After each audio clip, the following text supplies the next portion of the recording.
नमस्ते दोस्तों। बुढ़ापा मतलब जल्दी बाल सफेद हो जाना, शरीर का कमजोर पड़ जाना, दांतों का ढीला होना, गालों का अंदर धंस जाना, थोड़ा सा काम करके भी जल्दी थक जाना, चेहरा निस्तेज पड़ जाना, पाचन तंत्र का बिगड़ जाना। Number 5 as. नंबर 5 आंखों की रोशनी कम होना वगैरह वगैरह। ये सभी लक्षण आमतौर पर बुढ़ापे की उम्र में दिखते हैं, लेकिन आजकल जवानी के दिनों में ही कई युवा इन समस्याओं का शिकार हो रहे हैं। तो आइए इसे हम एक बौद्ध कहानी के माध्यम से समझते हैं। लेकिन उससे पहले, अगर आपको यह वीडियो अच्छा लग रहा है तो प्लीज लाइक कर दीजिए। और हाँ, अगर आपने अभी तक इस चैनल को सब्सक्राइब नहीं किया है तो जरूर सब्सक्राइब कर लीजिए। बेल आइकन दबाकर ऑल पर सिलेक्ट कर दीजिए ताकि हमारी हर नई वीडियो की नोटिफिकेशन सबसे पहले आपको मिले। चलिए अब कहानी शुरू करते हैं। दोस्तों, एक बार महात्मा बुद्ध एक सम्राट के राज दरबार में पधारे। उन्होंने सम्राट से पूछा, राजन बताइए, आपकी प्रजा कैसी है? सम्राट ने बहुत खुशी से जवाब दिया, हे भगवान, आपके उपदेशों के कारण हमारी पूरी प्रजा में चमत्कार हो रहा है। अब 60 साल के लोग भी ऐसे दिखते हैं जैसे 20 साल के हों। सबकी ढलती उम्र जैसे रुक गई है, थम गई है, सभी स्वस्थ हैं। हमारे राज्य में लोग अब आराम से बैठे रहते हैं क्योंकि किसी को दवा की जरूरत ही नहीं पड़ती। सब एकदम तंदुरुस्त हैं। हमारी प्रजा बहुत खुश है। दोस्तों, आज की यह कहानी बहुत ज्ञानवर्धक है, इसलिए इसे अंत तक जरूर सुनिए। इस कहानी से आप समझ पाएंगे कि कम उम्र में ही बुढ़ापे के लक्षण क्यों आ जाते हैं। जैसा कि हम सब जानते हैं, गौतम बुद्ध पहले खुद एक राजकुमार थे, लेकिन उन्होंने राज, पाठ, सुख, सुविधा सब कुछ त्याग कर सन्यासी का जीवन अपनाया। इसीलिए उन्हें अच्छी तरह पता था कि हमें क्या खाना चाहिए, कैसी दिनचर्या अपनानी चाहिए। आज हम महात्मा बुद्ध के 12 महत्वपूर्ण नियम जानने वाले हैं, या यूं कहें कि पूरे जीवन का असली रहस्य समझने वाले हैं। मेरा आप सबसे विनम्र निवेदन है कि पूरी कहानी को ध्यान से सुनिए और इन 12 बातों को सुनकर अपने जीवन में उतार लीजिए। अगर आप इन उपदेशों को अपनाते हैं तो आप कभी बीमार नहीं पड़ेंगे और बुढ़ापा आपको छू भी नहीं पाएगा। दोस्तों, इन्हें हम एक कहानी के जरिए समझेंगे ताकि हर बात आपके दिमाग में अच्छे से बैठ जाए और आप इन्हें आसानी से जीवन में लागू कर सकें। तो चलिए कहानी को शुरू करते हैं। समय पहले की बात है। किसी राज्य में भादर सिंह नाम का एक राजा रहता था। राजा बहुत दयालु, दयावान और न्यायप्रिय थे। उनकी 2 रानियां थीं और दोनों ही अत्यंत सुंदर थीं। रानियां भी राजा के स्वभाव से प्रभावित होकर बहुत धार्मिक प्रवृत्ति की हो गई थीं। राजा इतने न्यायप्रिय थे कि उनकी प्रजा को कभी दुख का सामना नहीं करना पड़ता था। उन्होंने अपने मंत्रिमंडल में 9 ऐसे मंत्रियों का गठन किया था जिन्हें अलग अलग विभाग सौंपे गए थे। हर मंत्री को साफ आदेश था, तुम प्रजा के खान पान, स्वास्थ्य और रोजमर्रा की जरूरतों का पूरा ध्यान रखना। उन्हें सख्त हिदायत दी गई थी कि अगर कोई अपने काम में लापरवाही बरतेगा तो उसे मृत्यु दंड दिया जाएगा। इसलिए सभी मंत्री बहुत ईमानदारी और मेहनत से काम करते थे। जब भी राजा को कोई न्याय करना होता, वे कभी पक्षपात नहीं करते थे। दोनों पक्षों की बातें बहुत बारीकी से सुनते, हर मुद्दे पर गहराई से विचार करते और फिर पूरी निष्पक्षता से फैसला सुनाते। इस तरह पूरे राज्य की प्रजा बहुत खुशहाल और संतुष्ट रहती थी। राजा हर हफ्ते राज्य का दौरा करते थे। पूरे राज्य के लोगों को सभा में बुलाया जाता था। वहां पूछा जाता, किसके घर में अनाज कितना है, खाने पीने की कोई कमी तो नहीं, सब ठीक ठाक है ना? ऐसी व्यवस्था के कारण उनकी प्रजा सुखी जीवन व्यतीत कर रही थी। राज्य बहुत अच्छे से चल रहा था। सारी प्रजा राजा का गुणगान करती रहती थी। ऐसे ही एक दिन सभा चल रही थी। तभी सभा में एक किसान और उसकी पत्नी आए। उन्होंने हाथ जोड़कर कहा, महाराज, आज हमारे पास एक बहुत बड़ी समस्या है, कृपया हमारी मदद कीजिए। राजा ने मुस्कुराकर कहा, बताइए क्या बात है? किसान ने दुखी स्वर में कहा, महाराज, मेरे 2 बेटे हैं। उनकी उम्र अभी बहुत कम है, ज्यादा से ज्यादा 26 से 28 साल की होगी, लेकिन वे देखने में ऐसे लगते हैं जैसे 60 साल के हो चुके हों। उनके सिर से बाल झड़ रहे हैं, पेट निकल आया है, वे बहुत आलसी हो गए हैं, कोई काम नहीं करते। हमने इधर उधर से बहुत दवाइयां करवाई लेकिन कोई फायदा नहीं हुआ। महाराज ने गंभीर होकर कहा, ठीक है, मुझे सब समझ आ गया। महाराज ने तुरंत मंत्री जी को आदेश दिया, मंत्री जी, अपने राजवैद्य से इस किसान के बेटों का इलाज करवाइए। जो भी खर्च आएगा उसे राज्य कोष से पूरा किया जाएगा। मंत्री जी ने वैसा ही किया। राजवैद्य ने किसान के दोनों बेटों का इलाज शुरू किया। राजकोष से सारी दवाइयां और देखभाल मुफ्त में। काफी दिनों तक इलाज चला, लेकिन फिर भी कोई फर्क नहीं पड़ा। कुछ समय बाद वही किसान फिर सभा में हाजिर हुआ। दुखी स्वर में बोला, महाराज, कोई आराम नहीं हुआ, मेरे बेटे वैसे के वैसे ही हैं। राजा ने गंभीर होकर कहा, ठीक है, हम इस पर और विचार करेंगे। और विचार चल ही रहा था कि तभी उसी गांव से एक पति पत्नी रोते बिलखते सभा में आए। वे भी ठीक वैसी ही समस्या लेकर आए थे। उनके युवा बेटे भी समय से पहले बूढ़े दिखने लगे थे। धीरे धीरे एक एक करके पूरे गांव के आधे से ज्यादा लोग सभा में इकट्ठा हो गए। सब एक ही शिकायत लेकर आए, हमारे बच्चे कम उम्र में ही बुढ़ापे के शिकार हो रहे हैं। राजा असमंजस में पड़ गए। उन्होंने तुरंत आपातकालीन सभा बुलाई, आदेश दिया, राज्य में जितने भी वैद्य हैं सबको बुलाया जाए। इस समस्या की जड़ पता लगानी है। आखिर ऐसा क्या हो रहा है कि हमारे राज्य के नवयुवक समय से पहले बूढ़े दिखने लगे हैं। राजा का सख्त आदेश था, जल्द से जल्द इस पर कार्रवाई हो। पूरे राज्य में छानबीन की जाए, घर घर जाकर पता लगाया जाए कि इसका असली कारण क्या है। सभी प्रसिद्ध वैद्यों को बुलाया गया। एक आपातकालीन बैठक हुई। राजा ने सभी वैद्यों से कहा, आप लोगों के पास ठीक 10 दिन का समय है। इन 10 दिनों में पूरे राज्य के हर घर की जांच करो, पता लगाओ ऐसी कौन सी बीमारी है या ऐसी कौन सी चीज है जिसे खाने पीने या दिनचर्या से यह समस्या हो रही है। और फिर जोड़ा, जो भी वैद्य इस बीमारी का सही सटीक कारण बताएगा उसे मैं उचित पुरस्कार के रूप में आधा राज्य दे दूंगा। सारे वैद्य एकदम तल्लीन हो गए। रात दिन एक करके घर घर जाकर छानबीन की। 10 दिन पूरे होने पर जब राज्य की सभा लगी तो सारे राज वैद्य और पूरे राज्य के लोग इकट्ठा हुए। राजा ने एक एक करके वैद्यों से पूछा। सबने अपने अपने विचार रखे। सबने एक सुर में कहा, महाराज, हमने पूरी छानबीन की, लोगों का इलाज भी किया, लेकिन किसी को कोई आराम नहीं मिला। हमें कुछ समझ नहीं आ रहा। तभी एक बहुत बुजुर्ग राज वैद्य खड़े हुए। उनकी उम्र लगभग 125 से 130 साल की थी। वे धीरे धीरे बोले, महाराज, हमारा जो निष्कर्ष निकला है, हमारा जो अपना अनुभव यही बताता है कि हमारे यहाँ की रहन सहन और खान पान में कुछ गड़बड़ी हो रही है। इसी वजह से यह सब समस्या हो रही है, लेकिन हमारे पास इसका सटीक पक्का जवाब नहीं है। दोनों सान मीडिया राजा उनकी बात सुनकर और भी असमंजस में पड़ गए। सोचने लगे, 130 साल के इस बुजुर्ग वैद्य को भी सटीक कारण नहीं पता, तो अब क्या होगा। राजा ने गंभीर स्वर में पूछा, वैद्य जी, इसका समाधान क्या होगा, आप ही बताइए, क्योंकि हम 1 महीने से इस चिंता में डूबे हुए हैं। हमारी पूरी प्रजा परेशान है और यह देखकर हम खुद भी परेशान हो रहे हैं। मेरे भी बाल झड़ने शुरू हो गए हैं। हमारे महल में महारानियां, राजकुमार, राजकुमारियां सब इस समस्या से ग्रस्त हैं। आखिर इसका कोई उपाय तो बताइए।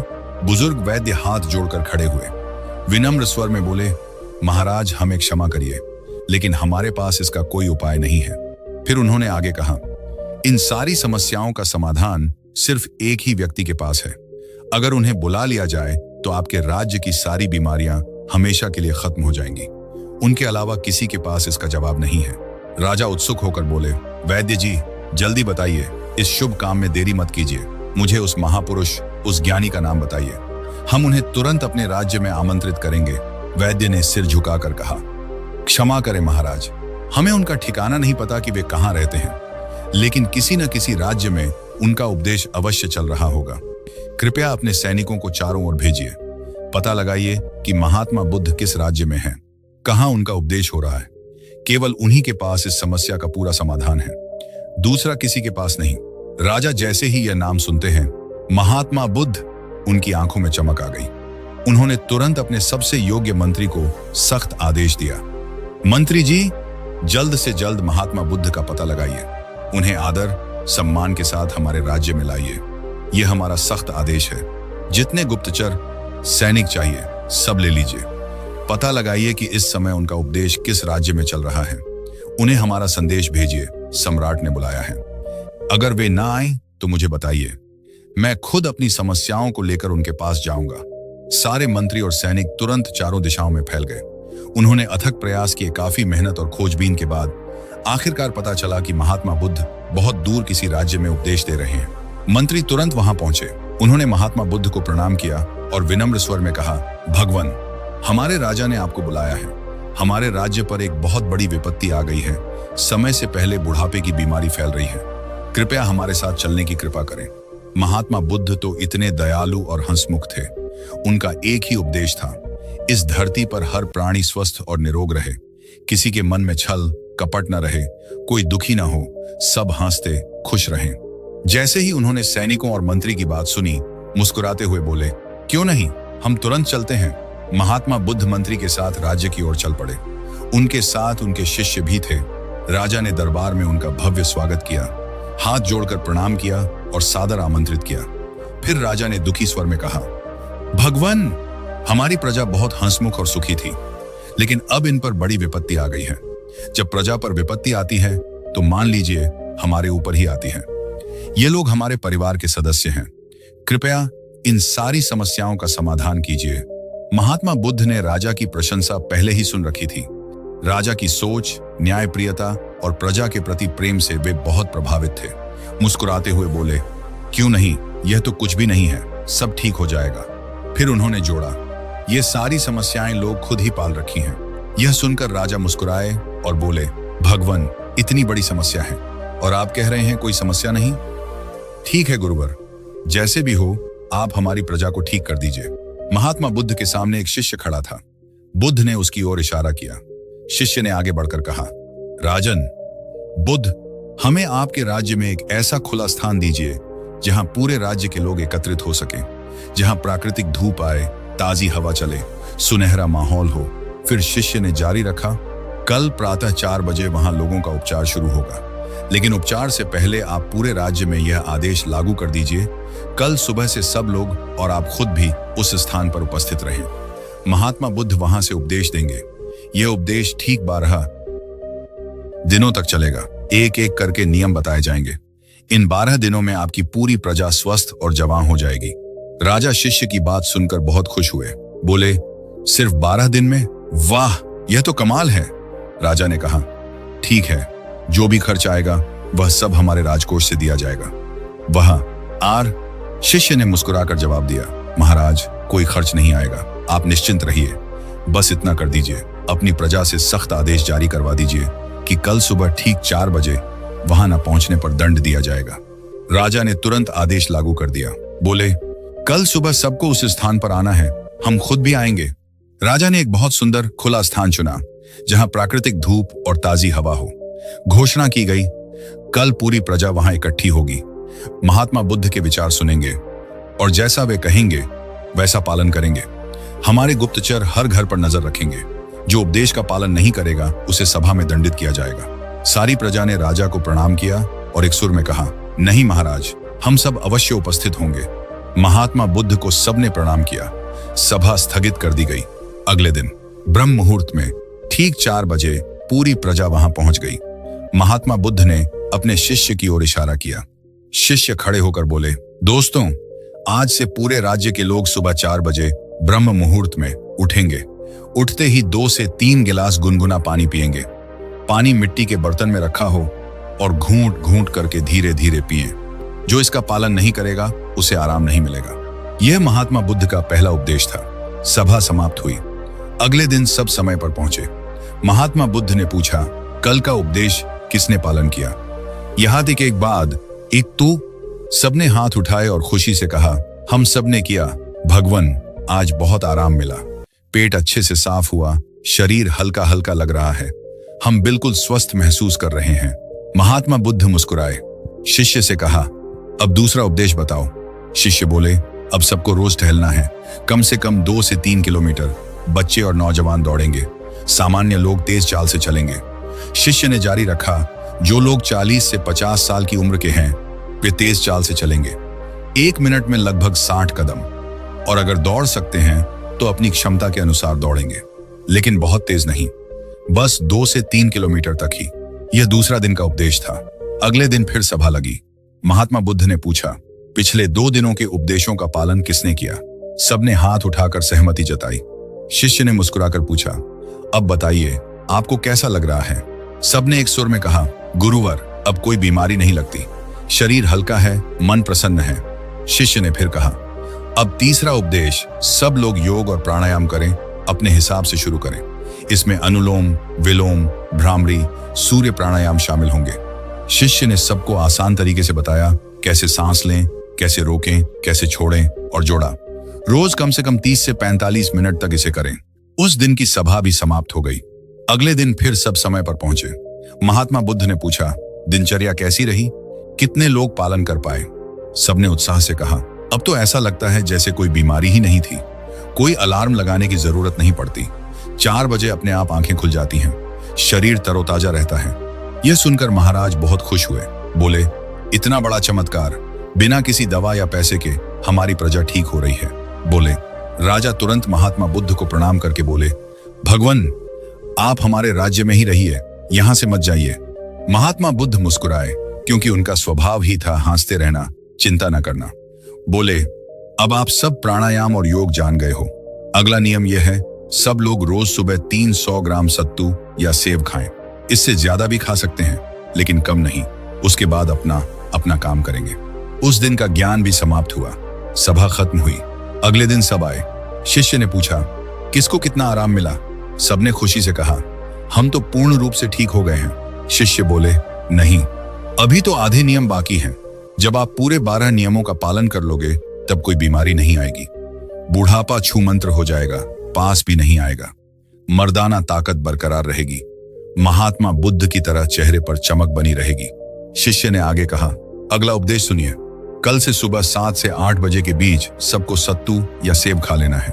फिर शिष्य ने विस्तार से समझाया। मान लीजिए सबने 7-8 बजे तक सत्तू खा लिया। उसके बाद 2-2.5 घंटे बाद, यानी सुबह 10-11 बजे तक सबको अपना पेट भरकर मुख्य भोजन करना है। रोज जैसा खाते हैं वैसा ही। लेकिन खाने के बाद क्या करना है? अब ध्यान से सुनिए। शिष्य ने जारी रखा, खाने में रोटी मल्टीग्रेन की होनी चाहिए, यानी मिक्स अनाज की। इसमें गेहूं नहीं डालना है। गेहूं अच्छी चीज नहीं है इस संदर्भ में। रोटी में बाजरा, मक्का और चना, इन तीनों का मिश्रण हो। थाली में क्या होगा? एक रोटी, 1 कटोरी दाल जिसमें देसी घी डाला हो, और 1 कटोरी मिक्स सब्जी या साग, वो भी मौसम के अनुसार। सीजन वाली सब्जियां ही खानी है। बिना सीजन वाली सब्जियां स्टोर रूम में महीनों से पड़ी रहती हैं, वे अच्छी नहीं होती। और खाना खाने के ठीक 30 मिनट बाद सबको 1 कटोरी दही खानी है। अगर आप चाहें तो दही में थोड़ा गुड़ मिलाकर खाएं। इससे खाना बहुत आसानी से पच जाएगा। शिष्य ने मुस्कुराकर कहा, यह आज का उपदेश था। कल सब लोग इसका पालन करके आएंगे। सब लोग खुशी खुशी घर लौट गए। जैसा उपदेश बताया गया था, ठीक वैसा ही पालन किया। अगले दिन सभा लगी। सब समय पर उपस्थित हुए। महात्मा बुद्ध ने पूछा, किसको कितना आराम मिला? लोगों ने उत्साह से कहा, भगवान, अब तो कोई बीमारी लगती ही नहीं। हम पूर्ण रूप से ठीक हो गए हैं। ऐसा लगता है जैसे कभी बीमार ही नहीं हुए। महाराज बहुत खुश हुए। बोले, वाह, सिर्फ खाने से सब ठीक हो गए। खाने से ही सारी बीमारियां दूर हो गईं। धीरे धीरे सबका मोटापा भी अपने आप कम हो रहा है। शिष्य ने हल्के से मुस्कुराकर कहा, रुकिए महाराज, अभी तो कुछ और बाकी है, आगे का सुनिए।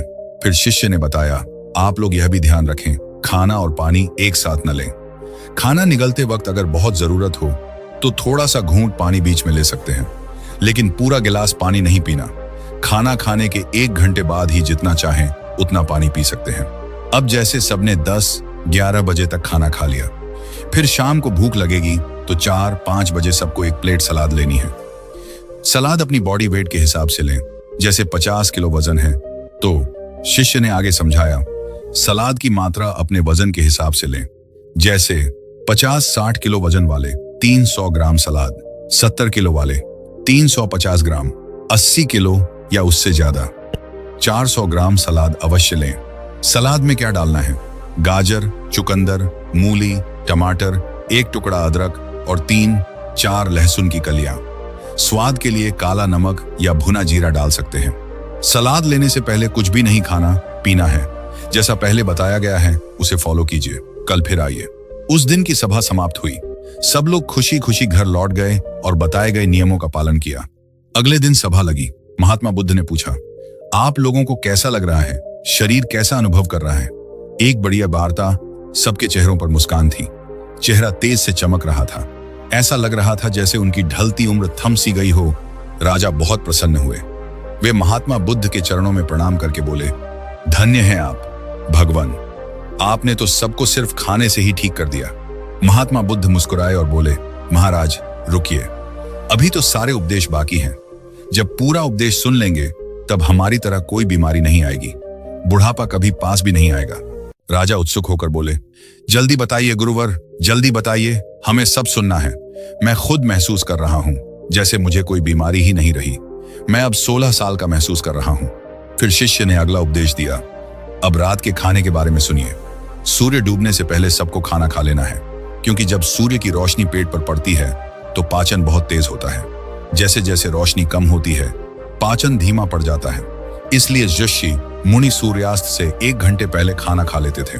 इसके 2 बड़े फायदे हैं। सूर्यास्त से पहले खाना खाने से पाचन शुरू हो जाता है।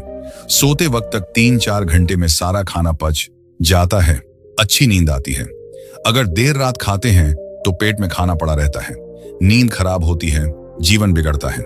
रात का खाना हल्का होना चाहिए, जैसे लगे कि आपने खाना ही नहीं खाया। क्या लेना है? मल्टीग्रेन रोटी, बाजरा, मक्का, चना वाली, सीजन वाली साग, सब्ज, बस इतना ही, मात्रा कम रखें। खाने के 1 घंटे बाद 1 गिलास दूध पीना है। उसमें 3 ग्राम शुद्ध घर की हल्दी डालकर उबाल लें, ठंडा होने पर पिएं। बाजार की हल्दी नहीं, घर की शुद्ध हल्दी। यह हल्दी वाला दूध आपकी सारी बीमारियों को जड़ से नष्ट कर देता है, इतना शक्तिशाली है।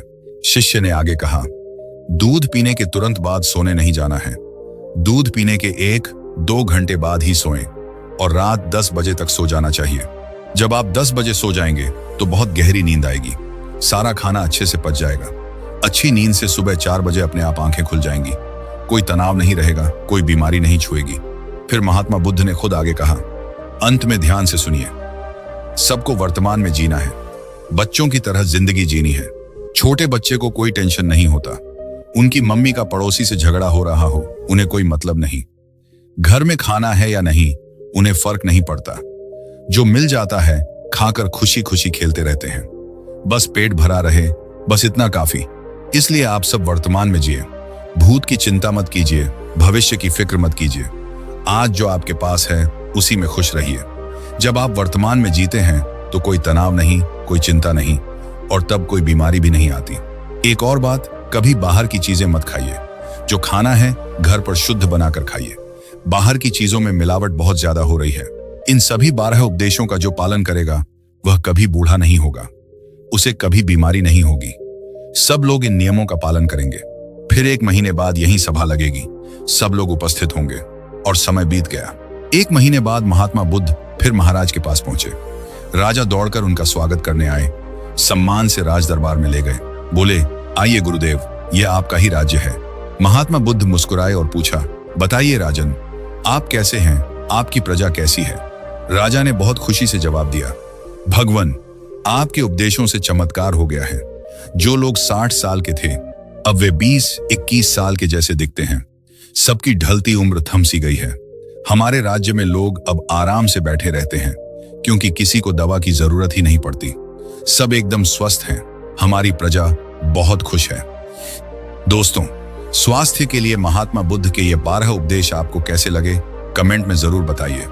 यदि आप सहमत हैं तो नमो बुद्धाय अवश्य लिखिए। मिलते हैं अगली वीडियो में एक नई शिक्षा के साथ। तब तक इस वीडियो को लाइक कर दीजिए, चैनल को सब्सक्राइब कर लीजिए और बेल आइकन दबाकर ऑल पर सिलेक्ट कर दीजिए, ताकि हर नई वीडियो की सूचना सबसे पहले आपको मिले। नमो बुद्धाय।